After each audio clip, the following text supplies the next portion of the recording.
Welcome to this weekly beat with me, Matoma, and today's guests are no other than Quarterhead from Germany. Quarterhead have had massive success with their song Head, Shoulder, Knees and Toes, over 600 million streams. They've worked with artists like Kygo, Robin Schulz, Felix Jan, me included, and we have a beautiful song called Heaven in My Hands. And we have an amazing songwriter, Caden, who has influenced K-pop throughout the world with her beautiful songwriting. And I can't wait to hear her story and what she has brought into the industry. I know that she represents women's rights and women's opportunity in songwriting. And I can't wait to have them in the car and hear their stories and be inspired to make a beautiful song today. Most likely an EDM song. So let's see what the day brings.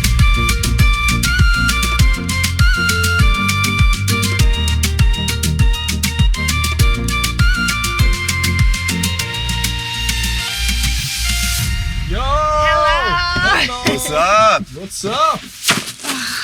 Hi. Hey. Good How's to it see going, you. Mike? Likewise. Yo. Good to see you, bro. Good to see you. Good to see you, man. How are you?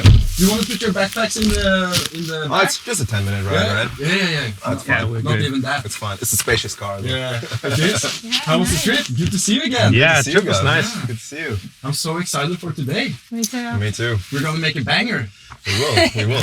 I'm super excited, to have this all, filmed and everything. It's pretty cool.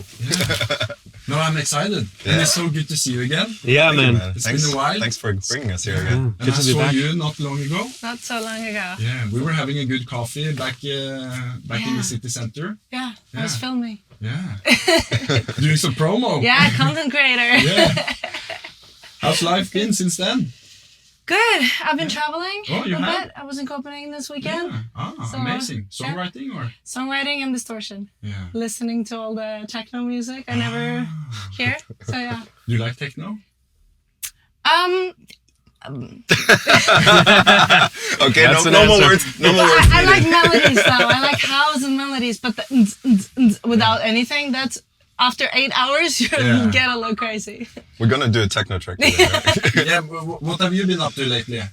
Yeah, we just... Putting releases together mainly, I Yeah. think. Yeah. Yeah. We were like, okay, now we need to put stuff out. Like, we Yeah. can't just collect it on the hard drive. So Yeah. We had our first independent release actually, Oh, no 3 way. weeks ago. Wow. 3 Yeah. weeks ago, yeah, pretty cool. Thanks, man. Congrats. Thank you. Thank you. Yeah. Yeah, through Belief, and this week another song is coming, a summer song, and then hopefully the song we're gonna. Oh yeah, 100%. And you know, one of my favorite songs. I was just saying to the camera, one of my favorite songs I made is "Heaven in My Hands" with you guys. Nice. oh, thanks, Yeah, man. it's such a. Have you heard it? No. No, it's such a banger. You need to play for me. Yeah, we will play it afterwards. Yes. Yeah. Good to be here in the studio. Nice. Yeah. Good to be here again. Good to Actually. be back. Yeah. How long has it been? Probably 2 years, I think. I think so. 1.5, 2 years, yeah. Huh? Yeah. That long ago? Yeah. It wasn't last year. It wasn't last year? No. Oh my god, it feels like it was last year. Man. But I'm curious, where does the name Quarterhead come from? You want the official story? Or Yeah, I want Okay. the true official story. Yeah, okay, there's an official story and then there's a true story. Let me get the true story. So, we let him decide what's true, right? Yeah. I love podcasts. You can always just, so we, after school, we finished high school and then we went to Los Angeles. Yeah. Actually, to just see if there was a career, Yeah. if it was possible, just to grasp the feels and just to see if we could connect and stuff, because we really wanted to do music. We both didn't really have a plan B. At some point, he wanted to become a dancer. I was on the verge of becoming a fencer. But Oh, then wow. we both said maybe we should do music. Yeah. And so we were in Los Angeles and we weren't sure whether to pursue music or not. So we flipped the $quarter. We said if it was heads, way. if it was tails, and then That's so cool. And Yeah. look at you now. Yeah. Wow. With the success you had, with the songs you've written, and it's so good to hear and feel that you have gotten to a place where you are inspired again. Yeah. Because last time when we were in the studio, even though I thought it was last year, if it's 2 years ago, I felt such a strong, positive movement of we want to write good songs. But then you were also talking at the breaking point of like algorithms, about like the pressure of the industry, about social media, and I really can relate to that, because social media for me is not the best. You know, like I see social media for what it is. It's a tool to communicate with your audience and with the people that follows you. But I'm not a person that just want to put out my entire life on social media. I'm very discreet in my personal life. I'm very like in some way I feel like almost like sacred when it comes to my personal life, because Tom is a fragile kid, and Matoma is like the fun version of that. For us, it was always like that hunt for that special song, for that something that has loads of emotion in it, and it can really like cloud your vision with all the other things, like with all the you have to post, you have to promote, you have to find an artwork, you have to all these things. Like you can really like just like fill up your mind completely with all of this, and then you just lose touch with what you actually want to do. And also just trying to make a song that conforms with a playlist, for example, or the radio playlist, or like whatever, wherever you're releasing it, or whatever your, let's say, marketing focus is. I feel like sometimes we focus a bit too much on, or you tend to get drawn into it, you know, like because you want the song to be working, obviously, because I mean, our goal is obviously to make a good song, but then again, we want a lot of people listening to the song. Yeah. And this is only going to happen if it's being put in playlists, if it's being triggered by the algorithm these days, and if it's on the radio and all of that. So it's sometimes like a thin line between, okay, we want to make something great, but also if it's so great and new and unique or whatever, nobody's going to support it, because it's, you know, because that's not how it works sometimes these days. So yeah, it's a kind of a tricky thing to like maneuver, but yeah. How many years ago did you, like, when you went to LA, how old were you then? 19? 19, yeah. And now 18 for me, yeah. 19, yeah. And now you're 30. Yeah, 31. So 11 years ago. Yeah. And look where you are today. Yeah. Yeah. Crazy. It's amazing. Journey. And how is the K-pop? You know, like we're in the house lane, you know, like Oh yeah, K-pop, that's crazy. Yeah. I kind of just stumbled into that. Yeah. I wasn't doing it on purpose. No? And were you writing other music before you went into like the K-pop universe? Oh yeah. Yeah. I started writing at Limpy, so like in 2018. Yeah. But I was doing everything. I was doing Norwegian rølpemusikk. Oh, party music, Norwegian party music. Like, yeah. That is a very interesting genre, you know? No, I have no idea what that is. No, yeah. It's like 130, 135 BPM, very like, almost like a mix of, I would almost say bounce house, you know, like the bounciness in the where it's like the bass line is always behind the kick, and it's like boom boom boom boom boom boom boom boom boom, and then you have like a big lyric on top of it, and it's very simple. But Norwegian. Yes. Yeah, okay. And it's like living. It's much about the countryside. You know, so like how it is to work and live in the countryside and everything you're doing out there, which is ironic because I'm not really from countryside. But where did you grow up? Asker. Oh yeah, Mm-hmm. So it's really close to Oslo. Yeah. But I lived abroad for 8 years, so I've never really been here until I moved back as a musician. Where did you live abroad? I lived in Copenhagen and New York and Paris. Oh wow. Oh wow. I didn't know that. Doing anything else but music. Okay, cool. What'd you do there? I have a bachelor in finance, and I was writing as a journalist, and I was doing everything I could. Yeah, that's cool. Cool. That's really cool. Yeah. But then I got into music, and then started doing anything from Norwegian music till Chinese pitches to anyone who wanted to work with me. And then the K-pop thing was just because we made a song that was actually meant for a different artist. And they sent it to Korea, and yeah, we got into it. Yeah. And then we've been going to Korea a bunch and trying to make K-pop, but I don't really love that. Okay. I like making pop songs, and then it can end up wherever. Yeah. Yeah. I have been to Korea a couple of times. Yeah? How do you like it? Beautiful. Yeah. It's very so interesting. amazing. It's a different culture than Norwegian and German culture for sure. But I do like the efficiency of their the transport system. Yeah. And I also love the food. And people are so polite and they always smile at you. They're so polite. Yeah, it's so crazy. polite. And they're like Pokemon everywhere. Have you been to Korea? No, never. Never. Yeah, Never. you should go. Yeah, and you guys have worked before, haven't you? Yes. One time. But Yeah. but not in the K-pop world. No, it was No. here actually in Oslo. Yeah. Yeah. With the Skinny Days. Yeah. Yeah. It was a good day. Yeah. We just made a fun little song. Yeah. You know, Yeah. Skinny Days, they are really talented as well. amazing. They're amazing. Yeah. I love their little philosophy. Like when we started the session, it was our first session with them and you. And they were just like, the way we roll is like, we either write a good song or we have fun. And I just love it because it boils that whole complex cosmos of creating down to something very simple. Yeah. But some of the songs that you've written in the K-pop universe has ended up being pretty big. You work with some pretty big artists. Yeah, I mean, they have. Can you mention some of the names that you work with? Well, the artist is the biggest one is a group called IVE. Yeah. And they were going on a tour, a world tour, I think. Yeah. And they were playing these stadiums, and I so regret not going to the concert because they were in Berlin actually, and a lot of people sent me videos of the stadium singing the songs and stuff, which is really nice. Yeah.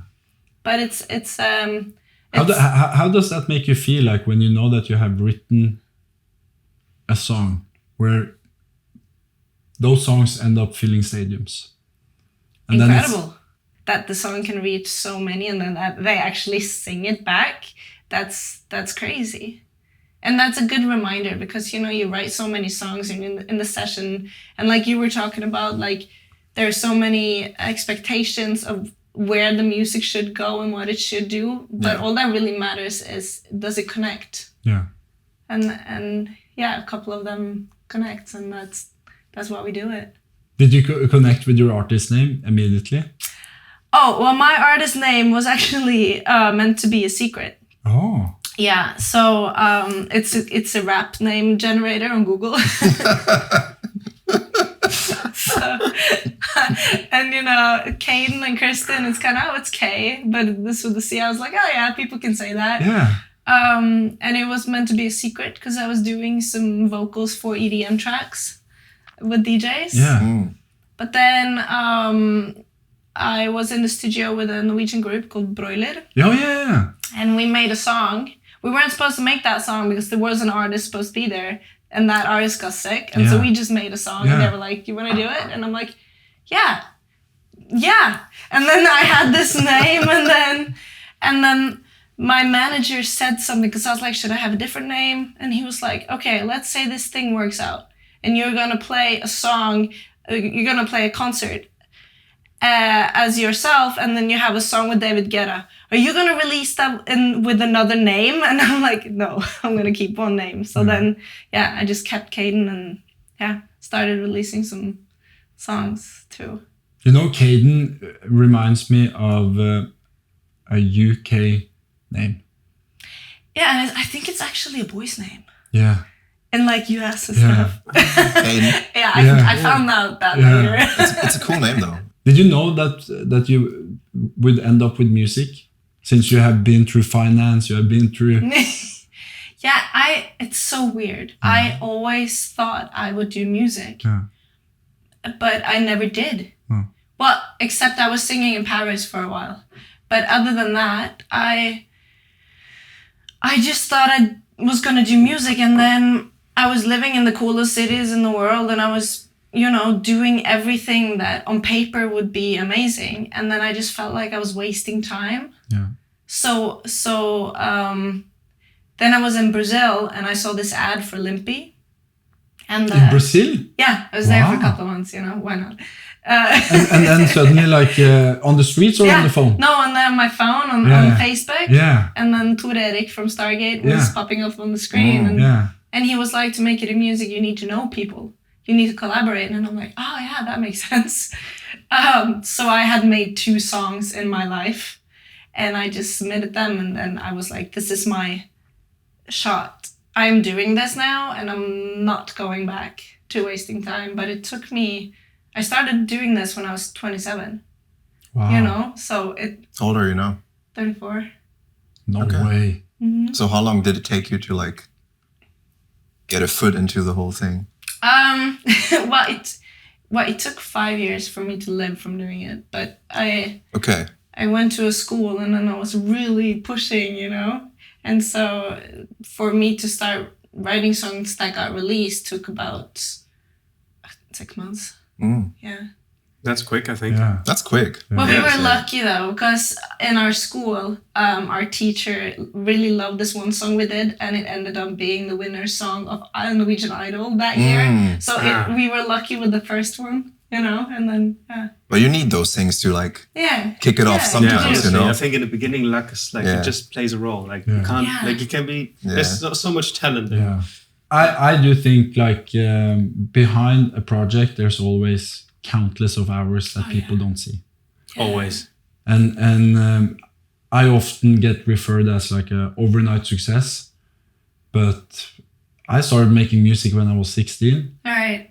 And that was like when I started making music, but I played the piano since I was 7. So if I take all those years with like piano learning, like learning notes, learning chords, learning like how to express my feelings through the playing of the piano, and then you go into like the production side of things, it's a lot of hours. And it's the same with you guys, like you have put so much work into what people probably don't recognize as work, because they like, oh no, but it's your hobby, but it's so much more. It's your life, it's your soul. Do you feel that? I mean, it takes 10 years to become overnight success, right? So 100%. I think even like Bruno Mars said something like it took him 7 years to become someone. Like from the moment he counted as. Yeah. But how did you two end up meeting? We met at school. Like we were high school or middle school. Middle school. Yeah. And immediately connect? Not even immediately, I would say. I think we had the school concerts going on every year, and I think like because I sang there, like you know there were like solo parts where people like kids were chosen to like to sing, and I mean I was one of the lucky kids that was able to sing and perform, because he's got a great voice. Yeah, I know. Yeah. Thank you. You have something really cool that I didn't know about, and when I read about you. And I did some research. Nordic songs. What an incredible, beautiful project. Thank you. It's not just me though, we're a couple of people. But still, you're the founder. Me and a guy called Vegard. Yeah. So that was so I went to Lippi, which is a music school, and there you're just doing sessions every day. That's basically what you do. And me having graduated once before, I knew that the momentum from school usually drops down. So I was so terrified for that momentum to drop. So I recruited Vegard and we started doing camps. And then one of our camps was just going to be for all girls. Because we were like, oh, there were 2 female producers at Lippi. And we were like, oh yeah, we have a big network now. Let's get more. And then we just found out that there weren't any. And so we were like, that can't be right. And so fresh out of school, basically what we did, we were running around in Oslo, talking to everyone from Tono to Music Norway to all the labels. And then we sat down and we're like, so you don't support women? And then this little project turned into this huge thing. And we started looking internationally. So we flew in 15 people and we orchestrated everything. And we got an amazing girl with us whose name is Camilla. So she was our coordinator, and we just put it together. And so it was a camp. And then the first time we invited everyone to the listening party. So all the labels were there. Like all of the people I work with now, most of them were there. I didn't know. Yeah. And so we had a 3-day camp and made a bunch of songs. And we rented Jung Snede, which is like this big club. And It was very ambitious because there's not a lot of people there. But we were really lucky because one of the girls at the camp had a release with Tiesto that night. Oh. So she brought all her friends. And, nice. But it was basically just to be like, where are the women? Yeah. Because it didn't make sense. Yeah. And Yeah, it doesn't. And it's so skewed, and I don't really know the numbers now, but it's that time it was 2% of producers were female, Yeah. and 20 were songwriters or something. So we were like, what's going on? Yeah. And I've been trying to figure out why, and I think it's a lot to do. So some interest. I don't know if we could ever get 50-50 because boys are more nerdy, you know, building speakers and shit. That's not really a lot of girls maybe doing that. Yeah. But then at the same time, there hasn't been any big role models. You know, Right. for guys, you have Yeah. Stargates and Max Martin and like everyone, and they're male. Yeah. And then for girls, they haven't really been any. They're coming up now. Yeah. The people I went to school with are starting to do well. Sweden, the Swedish girls are crushing it. Yeah. You know, but it's a real problem. And also, when there are only girls in the studio, something happens. I mean, I'm sorry, you'll never know what it's like, but it's actually... It's so much better. No, it's just different, you know? Yeah. And I obviously I like both. I wouldn't be without one or the other, but there's something that happens that is really beautiful, and I think more girls should just start producing. Not And- only producing, but should take more ownership in what they do in the music scene. Because I feel over the 10, 11 years I worked in the music industry, most of the people that are the most talented are women. That's nice. Yeah, but the sense I get is they are so underpressed by feelings, by being talked to in a way that is not like, for example, like a CEO of a record company coming in and just like dictating on the female, like, oh, you can do better. Right.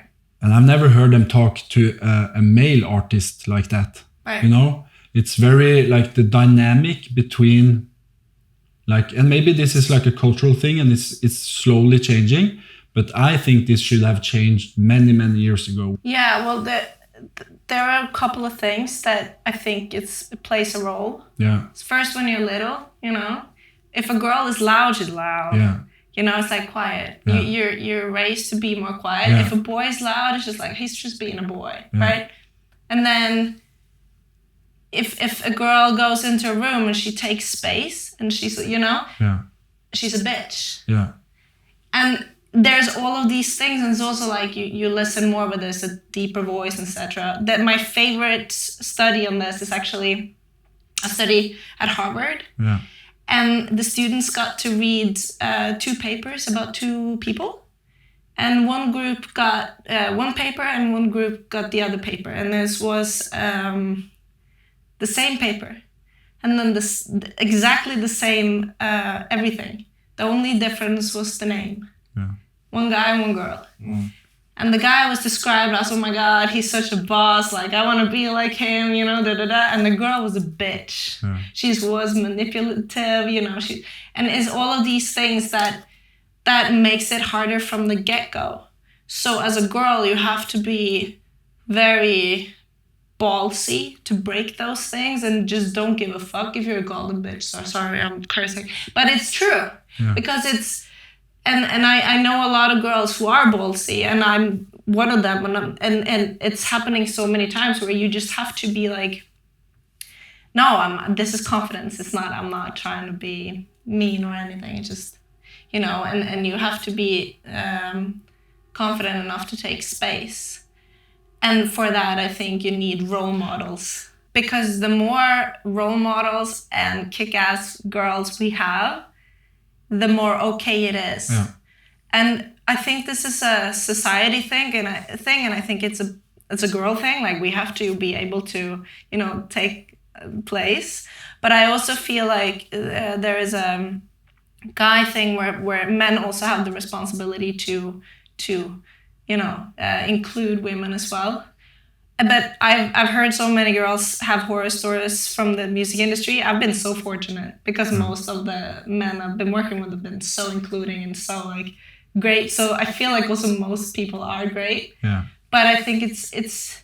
No, but you know, you have that in both in females and in males. Yeah. How many guys groups are there in Norway that makes the same music? Yeah. There's this thing that boys groups are really big here, and there are a bunch of them. Yeah. But then when you have a girl entering the scene, especially as a new artist, everywhere I hear like A&Rs and managers and teams will be like, oh no, but we have a Sigrid. We have an Astrid. So those spots are filled. It's like, nah. Like, we can have 10 of them. Yeah. Like, let's open up to not only have one girl per category, you know? We can have 10 of them. We can even have 1,000 of them. 1,000 of them. That's the thing. It's not. But that is based on fear, you know. These Right. A&Rs and these people, because they have maybe that artist in their portfolio that is doing so good, and the market here in Norway is very limited. They are scared that if there's too many of these, like Sigrid is not going to be special. But with, you know, so that is their inner confidence and their inner fear that is just telling them, it's better to just like be safe and say this to the people. Oh no, we have a Sigrid, we have an Astrid. But with boy bands, you can't do that, right? Because it's a group of people, and they you know, so they go in and like fight for each other. But as an individual, if you have one female, it's easier to control than 5 guys. Yeah, definitely. So manipulation is still a big factor in the industry, and that only comes from fear that if there's 10 Sigrids, then maybe I lose my job. Right. And that is just sad, because it really decripples the value of artistry. It decripples the value of strong individual females that have tremendous talent. Yeah, the culture needs to change, and the girls just need to, you know, get some. I don't want to say some balls, but you know what I mean. Like, it's also just expect a maybe for every 10 no. There's never a yes in the equation. Just like do it. Yeah, I always try and say this to female artists I work with. I got quite traumatized from the first couple of years with Atlantic. Not because I wasn't working with good people. It's just like when you get turned down on every single thing you do. No. Oh, this isn't good enough. This isn't, and also the A&R culture needs to change. I feel, because they can text you in the middle of the night. Hey, where is that demo? We need that demo right away. And then you sit there in the studio, you're sweating and you're like working and you're like, and then you send it out. And they've been like nagging you for like a couple of days, like, where is this? Where? And then you send it and you don't hear back from them. We've all been there. We're all laughing. Yeah, like it's like. Yeah. And I also think like then if you have had bad experiences on top of that, you get insecure. Yeah. And a female being insecure is the saddest thing, because when females get insecure, they start beating themselves up so badly. It's true though. Yeah. But don't you have the same thing? You can go from a session and then you can feel like, I am doing this, and the next day you're like, I should quit music. You know? Oh yeah, we all have had that. But even though I've had that, I don't let that define me. Right. In those moments where insecurity comes in, because I know my worth. There's also a thing when we did the camp the first time. I remember because we went to all the big labels and stuff, and the A&Rs there were like, oh yeah, you know, it needs to be really good, right? Because if the songs aren't amazing, then people are going to think, oh yeah, that's why women don't produce. So it's almost like when you... Yeah, you put fear in somebody's ears and in somebody's soul before they actually have shined. Right, and you need to outshine the guys to have a place there instead of just making, you know, music. And it can... Some guys are great, some guys are bad. It's just, you know... And it's all a process. Like. Yeah, the music scene needs to change. And I feel like what you're doing is amazing. Thank you. Yeah, and I do really hope we are in the light of a better future for the music industry, especially for songwriters. Me too. Yeah. And I want to write a song that is, from everything we talked about today, I want to write a powerful song to all these songwriters and all these like up and coming kids that want to go into music and want to experience and want to learn and want to, without fear, without doubt, only with love. Yeah, because that's what makes a good song. That sounds good great. songs are confident. Yeah. Let's make a confident song for all these people that are underpressed, because I feel like they need to have a voice also. Yeah, True. Definitely. let's do it. Yeah. The song you're hearing right now is The Feeling. And me, Quarterhead, and Caden had so much fun in the studio writing this nostalgic house record that feels like it came out of Chicago back in the early 90s.